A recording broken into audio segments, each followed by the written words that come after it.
దేవునికి స్తోత్రములు, దేవుని మహిమ కలుగుగాక. మన ప్రభువైన యేసుక్రీస్తు నామమున మీ కృపా సమాధానం కలుగుగాక. ప్రభునందు ప్రియమైన పరలోకంలో యేసుక్రీస్తు ప్రభు రెండవసారి రాబోయే దినాలు మనం ఉంటున్నాం. క్రీస్తులోని విశ్వాసం వల్ల ఆత్మరక్షణ పొందిన వారమై రక్షణ కొనసాగించుకుంటూ క్రీస్తుని గురించి ఏం విన్నావు, ఆయన విశ్వాసం ఉంచడం వల్ల నీకు కలిగే ప్రయోజనం ఏంటో విని నువ్వేం చేశావు? నీ కొరకే నిన్ను ప్రేమించి నీ ప్రయోజనం ఏంటో ఆయన ప్రాణమించి మృతుడు తిరిగి లేచని విశ్వసించావు. ఆయనలో విశ్వాసం ఉంచడం వల్ల విశ్వసించే ప్రతి వాడు కూడా సిగ్గుపరచబడడు అని బైబిల్ చెప్తుంది. క్రీస్తులో విశ్వాసం ఉంచేవాడు సిగ్గుపరచబడు అంటే అర్థం ఏంటి? ఆయన గురించి నువ్వు ఏమి విన్నావో, ఆయన వల్ల నీకు కలగబడే నీకు అనుగ్రహించబడే వాడి విషయంలో విశ్వసించినప్పుడు ఆయన అనుగ్రహింపకుండా ఉండడు. నువ్వు విశ్వసించిన తర్వాత అనుగ్రహించబడటం జరగకపోతే ఆయనలో విశ్వాసం ఉంచినందుకు నువ్వు సిగ్గుపరచబడతావు. చూడండి, క్రీస్తులో విశ్వాసం ఉంచడానికి కారణం ఏంటంటే ఆయన గురించి విన్నావు. ఆయన గురించి వినగానే నీకు ఆయనలో విశ్వాసం వచ్చింది. ఆయన ఈ పాపాలు క్షమిస్తాడని, నీకు సమాధానాన్ని ఇస్తాడని, తనతో సమాధానపరుచుకుంటాడని, నిన్ను కుమార్తెలుగా స్వీకరిస్తాడని, ఆయన నీతో నివసిస్తాడని, భూమి మీద జీవించే కాలంలో శాంతి సంతోషాలతో పాటు శరీరమందు ఆరోగ్యం ఇస్తాడని, దీర్ఘాయుని ఇస్తాడని, ఆశీర్వదించి వృద్ధి పొందిస్తాడని, నీ ద్వారా నీ కుటుంబాన్ని ఆశిస్తాడని, నీవు ఇతరులకు ఆశ్చర్యకరంగా ఉంటావని, ఈ లోకంలో తోకగా కాక తలగా ఉంటావని, క్రిందివాడి కాకుండా పైవాడిగా ఉంటావని, ఈ లోకాన్ని విడిచిపెట్టిన తర్వాత మహిమలో ప్రభుతో పాటు సదాకాలం ఉంటావని నువ్వు బోధించబడ్డావు. మొదట నువ్వు బోధించబడేది క్రీస్తులోని విశ్వాసం వల్ల పాపాలు క్షమించబడి నీ ఆత్మ రక్షించబడును అని చెప్పేసి విన్నావు. విశ్వసించగా జరిగేది ఏంటి? నువ్వు పాపక్షాపన పొందిన వాడవై నువ్వు రక్షించబడ్డావు, ఆత్మ రక్షణ పొందావు. దేవునికి స్తోత్రం. దేవుని బిడ్డగా నువ్వు చేయబడ్డావు. దేవునికి స్తోత్రం. అట్టిది ఆశించి విశ్వసించావు. నువ్వు విశ్వసించిన ప్రకారం నీ పాపాలు క్షమించబడి ఆత్మరక్షణ పొందావు గనక, నువ్వు విశ్వసించిన ప్రకారం నీకు కలిగింది గనక నువ్వు నష్టపోలేదు, అవమానపరచబడలేదు. విశ్వసించినందుకు నీ అనుకున్నది జరగలేదు అనుకొని నువ్వు సిగ్గుపడటానికి అవకాశం లేదు. ప్రియులారా, దేవునికి స్తోత్రం, దేవుని మహిమ కలుగాక. క్రీస్తులో విశ్వాసం ఉంచడం వల్ల వచ్చే అనుగ్రహించబడే రక్షణ గురించి నువ్వు విన్నావు. రక్షణ జ్ఞానం నీకు కలిగింది. క్రీస్తులో విశ్వాసం ఉంచి ఆయన నామమును బట్టి పాపక్షాపణ కొరకు ప్రార్థన చేయగా ఆయన వలన కలిగే పాపక్షాపణ అనుగ్రహించబడటమే కాకుండా ఆత్మరక్షణ పొందటం వల్ల నువ్వు జరిగేది ఏంటి? నీకు కలిగిన రక్షణ జ్ఞానం, బోధింపబడటం వల్ల కలిగిన జ్ఞానము నువ్వు రక్షింపబడిన తర్వాత అనుభవ జ్ఞానంగా మారుతుంది. ఆత్మరక్షణ పొందిన నీవు అనుదినం దేవుని గురించి బోధించబడుతూ ఆయనకు సమీపంగా జీవించకు, ఆయనకు అనుకూలంగా జీవించకు, ఆయనకు ఇష్టమైన జీవితం జీవించకు పరిశుద్ధుల సహవాసం, సేవకుల సహవాసం అనగా సంఘ సహవాసం, దేవుని సేవకుల కాపరుల సహవాసం, ఆయన సేవించడం వల్ల దేవునితో సహవాసం కలిగి ఉంటూ ఏం చేస్తావు? ఈ లోక మాలిన్యాన్ని అంటకుండా పరలోక సమాన జీవితం భూమి మీద జీవించేవాడుగా ఉంటావు. నేను ఎప్పుడు చెప్తాను, భూమి జీవించే కాలంలో ఏ మనుషుడు భూ సంబంధమైన జీవితం జీవించకుండా పరలోక సమాన జీవితం జీవిస్తాడో భూమి మీద జీవించే కాలంలో వాడే క్రైస్తవుడు, వాడే దేవుని బిడ్డ. నీకు శరీరం ఉంది, నువ్వు ఆత్మమై ఉన్నావు. నువ్వు శరీరాన్ని కలిగినంత మాత్రాన శరీరాన్ని అనుసరింపకూడదని బైబిల్ చెప్తుంది. శరీరంలో ఉన్నాము కానీ శరీరాన్ని అనుసరించడానికి వీలు లేదు. శరీరంలో ఉన్న మనము, ఆత్మలమైన మనము దేవుని ఆత్మ చేత నడిపించబడటం జరగాలి. శరీర ప్రకారం జీవించేవాడు క్రైస్తవుడు కాదు. భూమి జీవించే కాలంలో ఈ శరీరంతో మనం ఉంటాం. చచ్చిపోవటకు వీలైన శరీరంలో ఉంటాం కానీ దీన్ని అనుసరించడానికి వీల్లేదు. ఎవడు శరీరంలో ఉండి ఆత్మను అనుసరించి జీవిస్తాడో వాడు భూమి మీద క్రైస్తవుడు. దేవునికి స్తోత్రం. దేవుని బిడ్డగా చేయబడ్డ నీవు రక్షణ అనుభవంతో నువ్వు దేవుని బిడ్డగా ఆయన సాక్షిగా ఈ లోకంలో జీవించాల్సి ఉంటుంది గనక పరిశుద్ధులతో సహవాసం ఎంత అవసరమో దాని మించి పరలోక దేవునితో కూడా నీకు అంతే సహవాసం అనుదినము చేసేవారుగా ఉండాలి. కాబట్టి ఆత్మ సంబంధ జీవితానికి అవసరమైన బోధ సేవకులతో బోధించబట్టవే కానీ, నీలో నివసించే పరిశుద్ధాత్మ ద్వారా వాక్యం చదువుతున్నప్పుడు బోధించబట్టవే కానీ, వాక్యం చదివినప్పుడే కాకుండా నీ ఆత్మలో నివసించే పరిశుద్ధాత్మ దేవుడు నీ ఆత్మకు దర్శనాలు ఇస్తాడు. నీ ఆత్మకు నువ్వు నిద్రించినప్పుడు పరిశుద్ధాత్ముడు నీ ఆత్మలో కలనిస్తాడు. దేవునికి స్తోత్రం. ఆ విధంగా కూడా మాట్లాడతాడు. నీలో నివసించే పరిశుద్ధాత్మ దేవుడు ముఖాముఖ ప్రభుతో బోధించబడటానికి అవకాశాలు ఇస్తాడు. ముఖాముఖ దేవదూతలతో బోధించబడటానికి అవకాశం ఇస్తాడు. అవసరమైతే నీలో పరిశుద్ధాత్మ దేవుడు నిన్ను ఆత్మవశునిగా చేసి దేహం నుంచి నీ ఆత్మను వేరు చేసి పరలోకానికి తీసుకువెళ్ళి ప్రభువుతో బోధించబడటం కానీ, దేవదూతలతో బోధించబడటం కానీ, పరలోకమందున పరిశుద్ధుల ఆత్మలతో బోధించబడటం కానీ జరుగుతుంది. చూడండి, పత్మాస్ ద్వీపంలో యోహాను ఆత్మవశుడై పరలోకానికి వెళ్ళగా కెరూబులు ఆయనతో మాట్లాడినట్టుగా బైబిల్ చెప్తా ఉంది. సింహాసనాసన దేవుడు ఆయనతో మాట్లాడగా బైబిల్ చెప్తా ఉంది. గొర్రెపిల్లని యేసు ప్రభువు తనతో మాట్లాడగా బైబిల్ చెప్తా ఉంది. దేవుని సింహాసనం చుట్టూ ఉండే 24 పెద్దలు ఉన్నారు. ఆ పెద్దలలో కూడా అవసరాన్ని బట్టి మాట్లాడేట్టుగా బైబిల్ చెప్తా ఉంది. పరలోకుల దూతలు అతనితో మాట్లాడుతున్నారు, 24 పెద్దలు అతనితో మాట్లాడుతున్నారు, గొర్రెపిల్ల మాట్లాడుతున్నాడు, సింహాసన తండ్రి మాట్లాడుతున్నాడు. చూడండి, తనలో నివసించే పరిశుద్ధాత్మ ఈ విధంగా మనం తెలుసుకోవటానికి మనం తెలుసుకున్నవి మన ప్రయోజన నిమిత్తమును ఇతరులకు తెలియజేసే సంఘాలకు ప్రయోజన నిమిత్తం కూడా ఉండే అనుభవాలు ఇవి. ఈ విధంగా దేవుడు ఏం చేస్తాడు? మన బ్రతికే కాలంలో ఎటువంటి అనుభవాలు ఇస్తాడు. అది కాలక్రమేణా మనం ఆరంభంలో రక్షణ పొందినప్పుడు ఉన్నటువంటి అనుభవంలో కాకుండా ఎదుగుతూ ఉంటాం. అనుభవంలో క్రీస్తుల విశ్వాసముతో ఆరంభించబడిన క్రైస్తవ జీవితము ఆరంభంలో ఉన్నట్లుగా కాలం గడిచే కొద్దీ ఉండదు. కాలం గడిచే కొద్దీ నీ అభివృద్ధి తేటగా ఉంటుంది. ఆత్మ విషయంలో అభివృద్ధి తేటగా ఉంటవే కాదు, ఆత్మ విషయంలో అభివృద్ధి తేటగా ఉన్నప్పుడు నీ బాహ్య విషయాలు కూడా నీ అభివృద్ధి తేటగా ఉంటుంది. పిల్లలారా, విశ్వాసైన వాడు ఒకడు బాహ్య విషయాలు వృద్ధి పొందుతున్నాడంటే వాడు ఆత్మ విషయాలు వృద్ధి పొందేవాడుగా ఉన్నాడు అన్నమాట. చూడండి, దేవునికి స్తోత్రం. కాబట్టి ఈ లోకంలో జీవించే కాలం అంతా కూడా దేవునికి ఇష్టమైన జీవితం జీవించటం, దేవునికి అనుకూలమైన జీవితం జీవించటకు పరిశుద్ధుల సహవాసము, దేవుని సేవకుల సహవాసము, ప్రార్థనలో దేవునితో సహవాసం అనేది చాలా ప్రాముఖ్యమైన విషయాలు. పిల్లలారా, దేవునికి స్తోత్రం. అయితే యేసు ప్రభువు రెండోసారి రాబోతున్నాడు.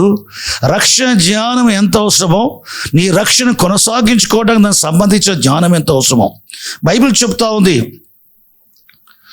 భయముతోనూ వణుకుతోనూ మీ సొంత రక్షణ కొనసాగించుకోమని ఫిలిప్పీలోని సంఘానికి పౌలు చెప్తున్నాడు. దేవునికి స్తోత్రం. భయముతోనూ వణుకుతోనూ రక్షింపబట్టమే కాదు, నీవు కలిగిన రక్షణను కొనసాగించుకోవాలి. ఎప్పటి వరకు? నీ జీవిత కాలం అంతా. ఎప్పటి వరకు? యేసు ప్రభువు వచ్చేంత వరకు. ఒకవేళ నువ్వు యేసు ప్రభువు వచ్చేంత వరకు ఉంటే అప్పటి వరకు నీ పొందిన ఆత్మరక్షణ కొనసాగించుకోవాలి. యేసు ప్రభువు రాకడ పనిపై నువ్వు నిద్రించాల్సి ఉంటే నువ్వు నిద్రించేంత వరకు కూడా ఏం చేయాలి? నీ సొంత ఆత్మరక్షణ కొనసాగించుకోవాలి. దేనికి స్తోత్రం. ఆత్మరక్షణ పొందడం వేరు, ఆత్మరక్షణ కొనసాగించుకోవటం వేరు. వీటిని గురించి జ్ఞానం మనకు అవసరం. అదేవిధంగా యేసు ప్రభు పరలోకం నుండి ఆర్భాటముతో ప్రధానతో శబ్దముతో దేవుని బూరతో పరలోకుడు వస్తాడు కదా. వచ్చినప్పుడు అనుగ్రహించబడేది ఏంటి? యేసు ప్రభు దాదాపు 2000 సంవత్సరాల క్రితం ఈ లోకానికి, పరలోక మహిమని విడిచిపెట్టి లోకానికి మానవ శరీరధారి వచ్చాడు. ఆయన వచ్చి ఆయన తన ప్రాణాలను ధారపోసి మృతుడు తిరిగి లేచాడు. ఆయన చనిపోయి లేచినందున విశ్వసించేవాడికి అనుగ్రహించబడే విషయాలు ఉన్నాయి.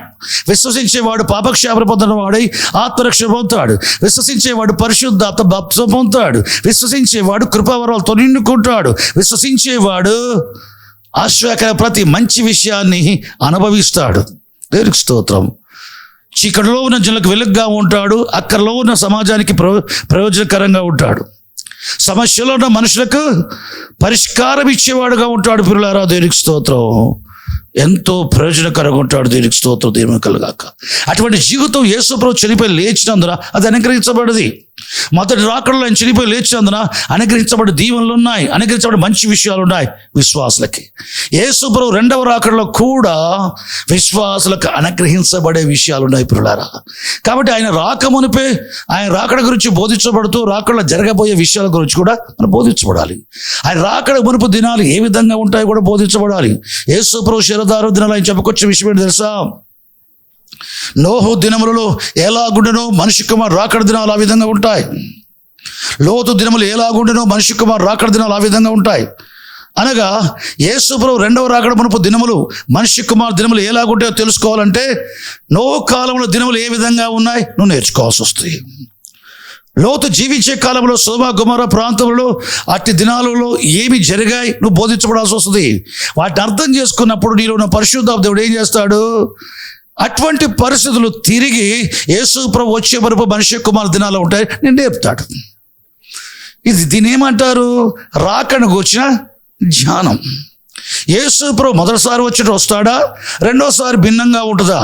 మొదటిసారి వచ్చింది చచ్చిపోవటానికి వీలైన శరమతో వచ్చాడు, చనిపోవటానికి. కానీ రెండవసారి వచ్చేది చనిపోవటానికి రావట్లేదు, ఈ లోకానికి తీర్పు తీర్చడానికి రాబోతున్నాడు.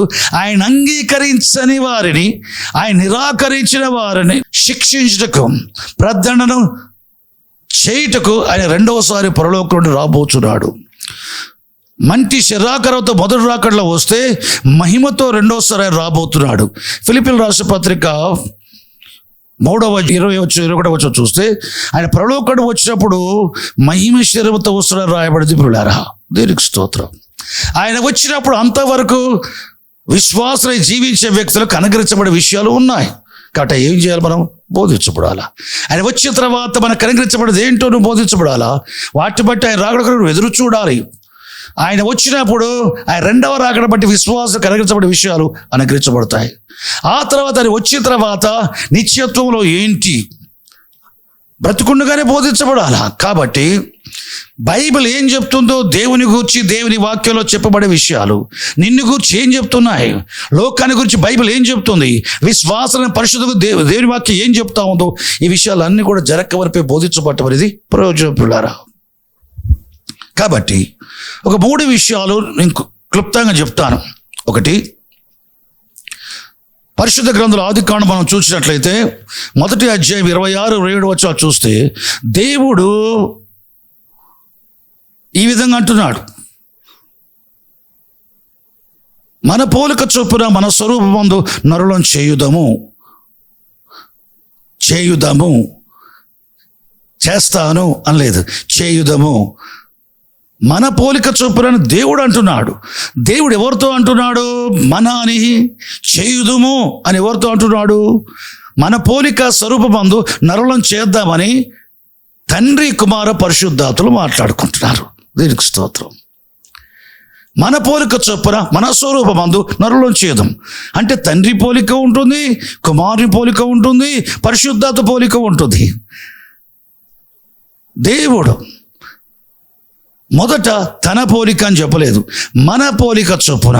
ఇక్కడ 3 మన స్వరూపమందు నరులను చేయుదము.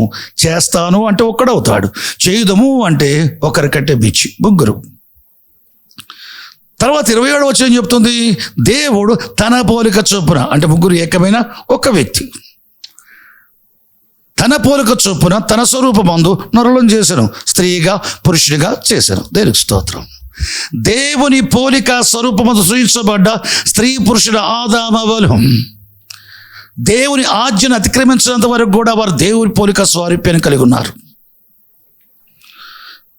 దేవుడు ఆజ్ఞాపించిన దాన్ని ఎప్పుడు అతిక్రమించారో వారు దేవుని నుండి వేరు చేయబడ్డవారై దేవుడు అనుగ్రహించిన పోలిక స్వారూప్యమందు దేవుని పోలిక స్వారూప్యాన్ని నుండి వారు పోగొట్టుకొని, దేవునికి స్తోత్రం, వారు తమ పోలికలో ఉన్నారు. బైబిల్ చెప్తా ఉంది, ఆదికాండం 5వ అధ్యాయంలో చూస్తే ఆదాము తన పోలిక చొప్పున తన స్వరూపమందు కుమారుని కన్నాడని బైబిల్ చెప్తుంది. ఆదాము పాపము చేసిన తర్వాత ఆదాము తన పోలిక చొప్పున తన స్వరూపందు కుమారుడు కనినంటే ఆదాము కనిన కుమారుడికి ఆదాము పోలిక ఉంది కానీ దేవుని పోలిక స్వరూపము లేదు. చూడండి, నరళమైన మనకి మన పితరులు చేసిన ఆదాము చేసిన అతిక్రమాన్ని బట్టి దేవుని పోలిక స్వారూప్యాన్ని కోల్పోయాం. దేవుని పోలికయు స్వరూపంలో ఉన్న దేవుని కుమారుడు క్రీస్తు యేసు త్రిత్వంలో రెండో వ్యక్తి దాదాపు 2000 సంవత్సరాల క్రితం ఈ లోకానికి శిరధారే వచ్చాడు. ఎందుకు? ఏ పాపము దేవుని పోలిక స్వారూప్యాన్ని పోగొట్టుకున్నట్లుగా చేసిందో ఆ పాపం నుంచి విమోచించటానికి ఆయన ఏం చేశాడు? రక్తంలో పాపక్షాపం ఉంది కనుక రక్తం ఇచ్చుటకు రక్త మాంసాలు లేని యేసుక్రీస్తు ప్రభు రక్త మాంసాల శరీరాన్ని ధరించుకొని వచ్చాడు. ఆయన ఒక శరీరాన్ని ధరించుకొని లోకానికి వచ్చేసి పాపి అయిన ప్రతి మనుష్యుని కొరకు ఆయన తల నుంచి అరికాల వరకు గాయపరచబడ్డవాడై శిలువలో తన ప్రాణం ఇచ్చాడు, మృతులను తిరిగి లేచాడు. ఆయన ఆ పాపంలో కొరకు ఆయన రక్తం ఇచ్చి చనిపోయి పాత పెట్టబడి 3వ దినాన తిరిగి లేచాడని నమ్మిన వాడు ఆయన నామములో పాప క్షాపణ కొరకు వేడుకున్నట్లయితే యేసు ప్రభువు అటువంటి వాని పాపాలు క్షమించి తన పరిశుద్ధాత్మను నింపుతాడు. విశ్వసించిన వాళ్ళు త్రిత్వములో 3వ వ్యక్తి పరిశుద్ధాత్మ నివసిస్తాడు. అపోస్తలుడు పౌలు ఈ విధంగా చెప్తున్నాడు. 2 కొరింథీ పత్రిక 3వ అధ్యాయం 17వ వచనం 18వ వచనం చూస్తే శిరధారి వచ్చిన ప్రభువే మృతులోంచి లేచిన తర్వాత విశ్వసించే వాళ్ళలో పరిశుద్ధాత్మగా నివసిస్తున్నాడు. ప్రభువే ఆత్మ. ప్రభు యొక్క ఆత్మ ఎక్కడ ఉండునో అక్కడ స్వాతంత్రం ఉన్నది. ప్రభు యొక్క ఆత్మ ఎవరిలో ఉండునో వారికి స్వాతంత్రం ఉన్నది, దాస్యం లేదు. ఇక క్రీస్తుల విశ్వాసం వల్ల పరిశుద్ధాత్మల పాలువారైన వారు స్వతంత్రులు. అయితే నీలో నివసించే ప్రభువు ఆత్మ పరిశుద్ధాత్మ చేత మన సొంత ఆత్మ మహిమ నుంచి అధిక మహిమ పొందొచ్చు. ఆ పోలికగానే అనగా నువ్వు పొందుకున్న పరిశుద్ధత పోలికగానే నీ ఆత్మ మార్చబడుచున్నది. దేవునికి స్తోత్రం. భూమి మీద జీవించే కాలంలో విశ్వాసైన వాడు విశ్వసించగా అనగా పరిశుద్ధాత్మ నీలో ఉండగా నువ్వు అనుదినము దేవుని సేవిస్తున్నప్పుడు ఆరాధించినా ప్రార్థించినా దేని యొక్క వాక్యం ధ్యానించినా ఆయన గురించి తలపోస్తున్నా ఆయన గురించి మాట్లాడుతున్నా నీలో ఉన్న నీ ఆత్మ పరిశుద్ధాత్మ సహవాసం చేయడం జరుగుతూ ఉంది. పరిశుద్ధాత్ముడు నీ ఆత్మ ఇద్దరు కలిసి నీలో ఉన్నారు. నువ్వు దీవెనల దేవుని సేవిస్తూ ఉంటే దానికి నీ ఆత్మకు సహాయం చేసే వ్యక్తి ఎవరయ్యా అంటే నీలో నివసించే పరిశుద్ధాత్ముడు. కాబట్టి పౌలు ఈ విధంగా చెబుతున్నాడు. పరిశుద్ధ గ్రంథంలో చూసినట్లయితే అపోస్తలుడు పౌలు ఫిలిప్పీయులకు రాసిన పత్రిక 3వ అధ్యాయం 3వ వచనం ఈ విధంగా అంటున్నాడు. ఏమంటున్నాడు? దేవుని ఆత్మ వల్ల ఆరాధించు మనము అంటాడు. దేవుని ఆరాధించేవారు, ప్రార్థించేవారు, కీర్తించేవారు, ఆయన ధ్యానించేవారు, ఆయన గురించి ప్రచురించేవారు దేవుని ఆత్మ వల్ల ఇవన్నీ చేస్తారు. ప్రార్థించిన దేవుని ఆత్మ వల్ల, ప్రకటించిన దేవుని ఆత్మ వల్ల, ఆరాధించిన దేవుని ఆత్మ వల్ల. దేవుని ఆత్మ వల్ల మన ఆత్మ శరీరాన్ని ఉపయోగించుకొని దేవుని సేవించుకున్నప్పుడు జరిగేది ఏంటయ్యా అంటే నీ ఆత్మ దేవుని ఆత్మ ఏమవుతున్నారు? సహవాసం చేస్తున్నారు. ఇట్లు సహవాసం పరిశుద్ధాత్మతో నీ ఆత్మ కలిగే సహవాసాన్ని బట్టి అనుదినము సహవాసం చేయటం వల్ల పరిశుద్ధాత్మ వల్ల నీ ఆత్మకు మహిమ కలుగుతూ ఉంటుంది. ప్రతి దినము మహిమ కలుగుతూ ఉంటుంది. కాలక్రమేణా మహిమ నుంచి మహిమ, మహిమ నుంచి మహిమ నీ సొంత ఆత్మ పొందుతూ ఉంటుంది. పిల్లలారా, ఇది మార్చబడటం ఏ విధంగా మార్చబడింది? ఆ పోలికగానే నీ కనగ్రహించబడ పరిశుద్ధాత్మ, నీ ఆత్మ ఏ పరిశుద్ధాత్మ సహవాసం అనుదినం చేయుచున్నాడు, నీ సొంత ఆత్మ నీలో నివసించే పరిశుద్ధాత్మ సహవాసం చేయటం వల్ల పరిశుద్ధాత్మ పోలికగా స్వారూప్యంగా నీ ఆత్మ మార్చబడుతుంది. చూడండి, దేవుడు నరుని సృజించినప్పుడు మన పోలిక చొప్పున మొదట నీలో నివసించే పరిశుద్ధాత్మ దేవుడు నీ సొంత ఆత్మకు పరిశుద్ధాత్మ పోలిక స్వారూప్యం అనుగ్రహించు. చూడండి పిల్లలారా, బ్రతుకుండగా నీ సొంత ఆత్మ నీలో నివసించే పరిశుద్ధాత్మ సహవాసం చేయటం వల్ల పరిశుద్ధాత్మ పోలిక స్వారూప్యములు నూతనపరచబడుచు మార్చబడింది. పిల్లలారా, ఇది దేవుడి ప్రణాళిక. ఇది పరిశుద్ధాత్మ దేవుడి యొక్క పోలిక శరీరానికి కాదు, ఆత్మకు. ఇది మొదటిది. చాలామంది పరిశుద్ధాత్మ నమ్మరే, పరిశుద్ధ పొందరే. మరి పరిశుద్ధత్వంలో మూడో వ్యక్తి యొక్క పోలిక నీ ఆత్మకి ఎలా వచ్చును? నరుడు సృష్టించినప్పుడు దేవుడు మన పోలిక చొప్పున అన్నాడే, అనగా తండ్రి పోలికలో, కుమారుని పోలికలో, పరిశుద్ధాత్మ పోలికలో వారి స్వరూపములు నరుడు సృష్టించాడు. ఆ జాతిక్రమం వల్ల ముగ్గురు పోలిక కోల్పోయారు. క్రమక్రమముగా తిరిగి ఈ తండ్రి కుమార పరిశుద్ధాత్మ యొక్క పోలిక స్వారి మనకిచ్చుట దేవుని ప్రణాళిక. బ్రతుకుండగా క్రీస్తులోని విశ్వాసం వల్ల పరిశుద్ధాత్మ నింపబడవారై పరిశుద్ధాత్మ నడిపించబడుతున్నప్పుడు, పరిశుద్ధాత్మతో నడిపించబడతావు ప్రార్థనలో, పరిశుద్ధాత్మ నడిపించబడతావు అని ఆరాధించడంలో, పరిశుద్ధాత్మ నడిపించబడతావు పరిచర్య వాక్యాన్ని ప్రకటించే విషయంలో. ఈ పరిశుద్ధాత్మతో పరిశుద్ధాత్మ నడిపించేది నీ ఆత్మను, శరీరాన్ని కాదు. పరిశుద్ధాత్మతో నీ ఆత్మ నడిపించబడుతున్నప్పుడు కలిగే వారి సహవాసములో నీ పోలిక, నీ ఆత్మ పోలిక స్వరూపం పరిశుద్ధాత్మకు రాదు. పరిశుద్ధాత్మ పోలిక స్వారూప్యం నీ ఆత్మకు వచ్చును. ఇది ఒక్కరోజుతో వచ్చేది కాదు ప్రియులారా. దినదినం నూతనపరచబడతావు. మహిమ నుంచి అధిక మహిమ పొందొచ్చు. నీ ఆత్మకు మహిమనిచ్చే ఆ పరిశుద్ధాత్మ పోలికలను మార్చబడతావు. మొదట నువ్వు బ్రతికుండగా అనుదినము నువ్వు పరిశుద్ధాత్మని ఆత్మ సహవాసం చేయటం వల్ల ఆదాములో కోల్పోయిన త్రిత్వంలో మూడో వ్యక్తికి పోలిక నీ ఆత్మకు ఉండాలి, అది కలుగును. రెండవది మనకు కావాల్సింది దేవుని కుమారుని పోలిక. పరిశుద్ధాత్మ పోలిక మన ఆత్మ అయినట్లయితే దేవుని కుమారుని పోలిక ఆత్మ కాదు, శరీరానికి. దేవునికి స్తోత్రం. యేసు ప్రభు రెండవసారి పరిశుద్ధుల ఆత్మలతో, దేవదూతల పరివారముతో, ఆర్భాటముతో, ప్రాదూత శబ్దముతో దేవుని పూర్వతో పరలోకుడు వచ్చినప్పుడు క్రీస్తునందు మృతులైన వారు మొదట లేతురు. బ్రతుకున్న వారు అప్పటి వరకు వారు మార్పు చెందుదురు. ఏ విధంగా మార్పు చెందుతారు? ఫిలిప్పీ 3:20-21 చెప్పబడ్డట్టుగా ఆయన పరలోకుడు వచ్చినప్పుడు మన దీన శరీరమును తన మహిమల శరీరమునకు సమరూపం గలదానిగా మార్చును. నీ బాహ్య శరీరము బ్రతికుండే పరిశుద్ధుల శరీరాలు క్రీస్తు వచ్చినప్పుడు ఎటువంటి మహిమ శరీరంతో వస్తాడు అటువంటి మహిమ శరీరంగా మార్చబడతాయి.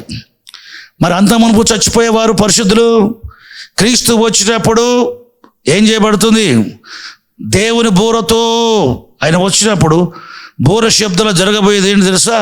క్రీస్తు మృతులైన వారు లేపబడతారు, వారు మహిమలోనికి మార్చబడతారు. శరీరానికి అనుగ్రహించబడే పోలిక స్వారూప్యం దేవుని కుమారుడైన యేసుక్రీస్తు యొక్క స్వారూప్యం. అది ఇప్పుడు లేదు. యేసు ప్రభు రెండవ రాకడలో నీ శరీరానికి అనుగ్రహించబడే స్వారూప్యం. బ్రతుకుండే కాలంలో పరిశుద్ధాత్మ వల్ల నీ ఆత్మ సహవాసం చేయటం వల్ల నీ ఆత్మకు పరిశుద్ధాత్మ పోలిక స్వరూపం ఎంతగా ఉంటుందో యేసు ప్రభు రెండవ రాకడలో కూడా పునరుద్ధానంలో పాలిగా వస్తులు కాకపోయి స్త్రీ పురుషులకు దేవుడి పోయి దేవుని కుమారుని యొక్క పోలిక మహిమా స్వరూప్యం అంతగానే ఉంటుంది ప్రియులారా. ఇటువంటి పునరుద్ధానికి ఆశపడ్డాడు అపోస్తలుడు పౌలు. ఏ విధము చేత మృతులలోనే నాకు పునరుద్ధానం కలగవాలని నీ సమస్త నష్టంగా ఎంచుకొనుచున్నాను, పెంటగా ఎంచుకొనుచున్నాను. అది గోత్రమా, వంశమా, భాష, పరిశీలిగా ఉండేదా, బెన్యామిన్ గోత్రమా, హెబ్రీ భాషనా, ధర్మశాస్త్ర అనుయున్నా, ఏవేవి నాకు లాభకరములో అవన్నీ కూడా నష్టంగా ఎంచుకొచ్చున్నాను. ఏ విధము చేత నాకు మృతుల్లోంచి పునరుద్ధానం కలగాల. ప్రభు ఆత్మ చేత మహిమ నుంచి మహిమ పొందటం నా ఆత్మలో జరిగినట్టుగా ప్రభు యొక్క పోలిక అనగా పరిశుద్ధ పోలిక స్వారీపన కలిగినట్లుగా నా ఆత్మకు కలిగినట్లుగా పునరుద్ధానంలో నా శరీరానికి కూడా దేవుని కుమారుని పోలిక కలగాల. దేనికి స్తోత్రం, దేనిమై కలగాక. యేసు ప్రభు ఎత్తైన పర్వతం మీద శిష్యుల ముందు ప్రార్థన చేస్తూ ముఖము రూపం మారింది. లోపల ఆత్మకు కలిగిన పరిశుద్ధాత్మల మహిమ ముఖం ద్వారా బయటికి కనబడుతూ ఉంది. ముఖానికి కలిగిన మహిమ కాదు, ఆత్మకు పరిశుద్ధాత్మ కలిగిన మహిమ ముఖంలో కనబడుతూ ఉంది. దేవునికి స్తోత్రం. ఆయన చనిపోయి పాతి పెట్టబడి మృతుల్లో తిరిగి లేచిన తర్వాత ప్రకటన గ్రంథం 1వ అధ్యాయంలో 9వ వచనం నుండి 18వ వచనం వరకు చూస్తే పరలోకుడు వచ్చే దేవుని కుమారుడు క్రీస్తు ఆత్మవశుడు యోహాను కనబడ్డప్పుడు అతని ముఖాన్ని చూసినప్పుడు మొదటి అధ్యాయం 16వ వచనంలో ఆయన ముఖము మహా తేజస్సుతో ప్రకాశించి చూడని బైబిల్ చెబుతోంది. ఇది ఆత్మలో ఉన్న ముఖ ప్రకాశం బట్టే కాదు, పునరుద్ధాన శరీరానికి ఉన్న ఆయన ముఖానికున్న ప్రకాశం ఇది. దేనికి స్తోత్రం. చూడండి, బ్రతికుండగా ఆత్మ యొక్క ముఖ ప్రకాశం వెలుపల కనబడింది. మృతులోంచి లేచిన తర్వాత కూడా ఆత్మకు నా ముఖ ప్రకాశం బాహ్య శరీరమైన ఆయన శరీరం మహిమలో మార్చబడిన తర్వాత ఆ బాహ్య శరీర ముఖానికి కూడా సూర్యుని వలె ప్రకాశించడం కలుగుతా ఉంది. ప్రియులారా, దేనికి స్తోత్రం, దేని మహిమ కలుగాక. చూడండి, అదేవిధంగా మృతులోంచి మనం లేచిన తర్వాత దేవుని కుమారుని యొక్క పోలిక స్వారూప్యం మన శరీరాలకు కలుగును. అది రెండవది.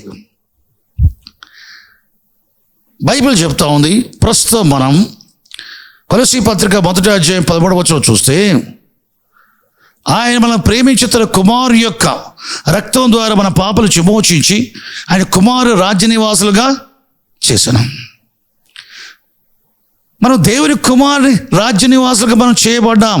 ఆయన రక్తం ద్వారా విమోచించబడ్డ వారందరూ కూడా ఆయన కుమారు రాజ్య నివాసులుగా చేయబడ్డాం. బైబిల్ చెప్తా ఉంది. ఇంకా లూకా సువార్త మొదటి అధ్యాయము 27-28 వచనాలు చూసినట్లయితే ఆ పోర్షన్లో గబ్రియల్ దూత నజరేతులోని మరియకు కనబడి శుభవచనం పలికి, మహోన్నతుని శక్తి సర్వోన్నత శక్తిని కమ్ముకున్నప్పుడు నువ్వు పరిశుద్ధాత్మల గర్భవతి కుమారుని కంటావు, సర్వోన్నత కుమారుడు అనబడతాడు, ఆయన తన తండ్రి అయిన దావీదు సింహాసనానికి అనుగ్రహించబడును, యాకోబు సంతతి వారిని యుగయుగములు ఏలును అన్నాడు. చూడండి, పాత నిబంధన కాలంలో మనం చూసినట్టు పరిశుద్ధ గ్రంథంలో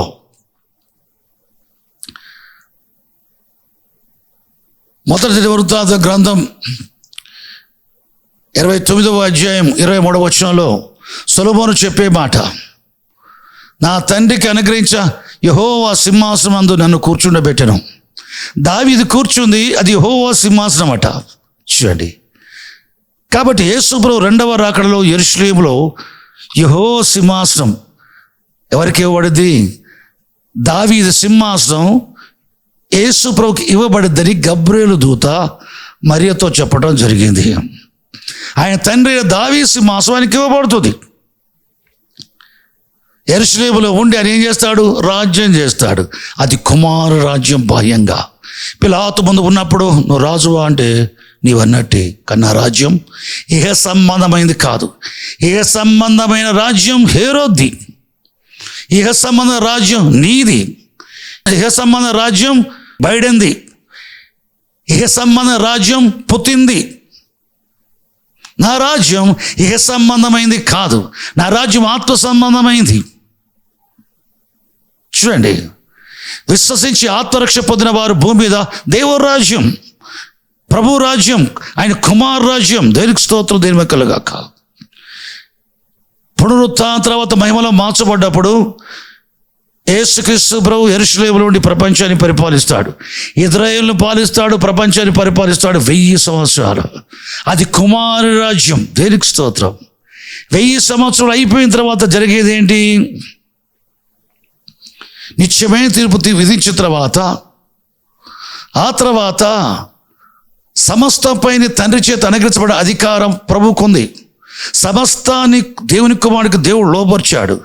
సమస్తాన్ని తను లోబర్చిన దేవునికి ఆయన సర్వములో సర్వమగు నిమిత్తం తానే లోబడును అన్నప్పుడు కుమారుడు తండ్రిలో ఐక్యం చేయబడతాడు.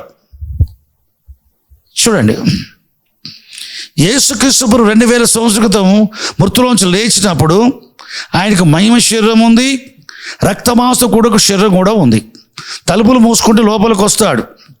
కనబడ్డప్పుడల్లా మారు రూపం గలవాడే కనబడ్డాడు.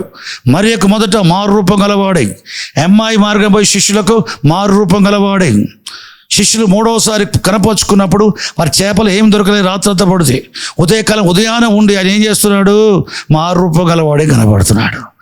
పునరుద్ధరణ శరీరం అది. కానీ లోపలికి వచ్చినప్పుడు భూతం భూతం అన్నారు, నాకున్నట్టుగా మాంసం ఎముక భూతానికి ఉండవు అన్నాడు. పునరుద్ధారణ యేసుప్రభు చెప్తున్నాడు శిష్యులకి, నాకు మాంసం ఎముక ఉంది, నీ భూతానికి కాదని చెప్తున్నాడు.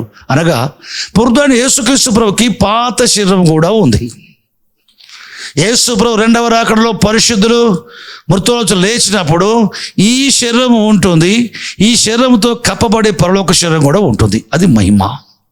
కానీ బైబిల్ ఏం చెప్తుంది? అపోస్తలుడు పౌలు చెప్తున్నాడు, 2 కొరింథీయుల రాసిన పత్రిక 5వ అధ్యాయం మొదటి 5 వచనాలు చూసినట్టు, ముఖ్యంగా 4 వచనాలు చూస్తే, ప్రాముఖ్యమైన వచ్చిన 4వ వచనం, ఆ మొదటి 4 వచనాలు చూసినట్లయితే, శిథిలమైపోయే ఈ దేహం పరలోకుడు వచ్చే నివాసాన్ని దీనిపైన ధరించుకొని అపేక్షించున్నాము. ఇది తీసివేయవలని కాదు, కానీ పరలోకుడు వచ్చే నివాసం దీనిపై ధరించుకొని అపేక్షించు దీనిలో మనం మూలుగుచున్నాము అంటాడు. ఈ శరీరము తీసివేయవలని కాదు, ఇది ఉంటుంది. కానీ పరలోకములో మనకు నివాసం ఉంది. ప్రభువు రాకడలో అది మనకు అనుగ్రహించబడుతుంది. పైన వచ్చే నివాసం చేతులతో నిర్మించబడింది, దేవుని చేత నిర్మించబడ్డ ఆ మహిమా నివాసం దీనిపైన, అనగా మహిమేశ్వరు దీనిపైన ధరింపనపేక్షించు దీనిలో మూలుగుచున్నాము అంటాడు. ఇది తీసివేయవలని కాదు. యేసుప్రభు రెండవ రాకడలో మహిమను పొందుతాం, మహిమేశ్వరం కలిగి ఉంటుంది. కానీ ప్రభువుకున్నట్టుగా మృతుల్లోంచి లేచిన తర్వాత ఏ విధంగా 2 రకాల శరీరం ఉందో, ఈ శరీరముతో పాటు మనకు మహిమేశ్వరం ఉంటుంది ఎప్పటి వరకు, 1000 సంవత్సరాల వరకు. మరి యేసుప్రభుకి ఏంటి? యేసుప్రభు కూడా 1000 ఏళ్ళలో 2 రకాల శరీరాన్ని కలిగి ఉంటాడు. 1000 ఏళ్ళ పాలన మనం కూడా పరిశుద్ధులు ఏంటి 2 రకాల శరీరాన్ని కలిగి ఉంటాం. అయితే బైబిల్ ఏమని చెప్తా ఉంది? మొదటి కొరింథీయుల రాసిన పత్రిక 15వ అధ్యాయము 26, 27, 28 వచనాలు చూసినట్లయితే, సమస్తాన్ని లోపరచ దేవునికి, దేవుడు సర్వములో సర్వమగు నిమిత్తము సమస్తాన్ని లోబరచ తనకు లోబరచ దేవునికి, దేవుని కుమారుడు క్రీస్తు తానే ఆయనకు లోబడును. దేవుడు కుమారునిలో పరలోకలు ఉన్నవే కానీ భూమి మీద ఉన్నవే కానీ సమస్తాన్ని ఆయన సమకూర్చుకోవాలి అనేది ఆయన ప్రణాళిక.